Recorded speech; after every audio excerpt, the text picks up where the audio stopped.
നമസ്കാരം.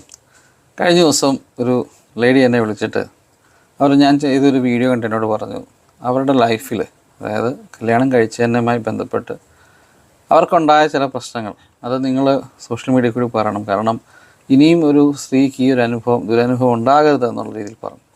ഈ സ്ത്രീ പഠിച്ചുകൊണ്ടിരിക്കുന്ന സമയത്ത് ഒരു പയ്യൻ സ്ഥിരമായി പുറകെ നടന്ന് പുറകെ നടന്ന് ഇഷ്ടമാണെന്ന് പറയാറ്. അങ്ങനെ ഈ പെൺകുട്ടി ആദ്യമൊന്നും ഇതിനെ താല്പര്യപ്പെട്ടില്ല. അവസാനം കുറേ നാൾ പുറകെ നടന്ന് ഈ പയ്യനോട്ട് അങ്ങ് ഇഷ്ടമായി കഴിഞ്ഞ് ഈ പെൺകുട്ടി പഠിത്തം കഴിഞ്ഞ് ഒരു ജോലി സ്ഥലത്ത് പോയപ്പം അവിടെയും ഈ പയ്യൻ സ്ഥിരം ചെല്ലുകയും ഇവരിടയ്ക്ക് പുറത്തോട്ടൊക്കെ പോവുകയൊക്കെ ചെയ്യും. ഏതാണ്ട് കല്യാണം കഴിച്ചില്ല എന്നുണ്ടെങ്കിൽ പോലും അവർ കല്യാണം കഴിച്ച പോലെ തന്നെ ജീവിതം പിന്നെ അവർ തുടർന്നു പോയി. എന്നാൽ കുറച്ച് നാൾ കഴിഞ്ഞപ്പം ഇവൻ ആഗ്രഹിച്ച കാര്യങ്ങളൊക്കെ കിട്ടിക്കഴിഞ്ഞപ്പം ഇവൻ പതുക്കെ ആ ബന്ധത്തിൽ നിന്ന് അങ്ങ് പിന്മാറാൻ തുടങ്ങി.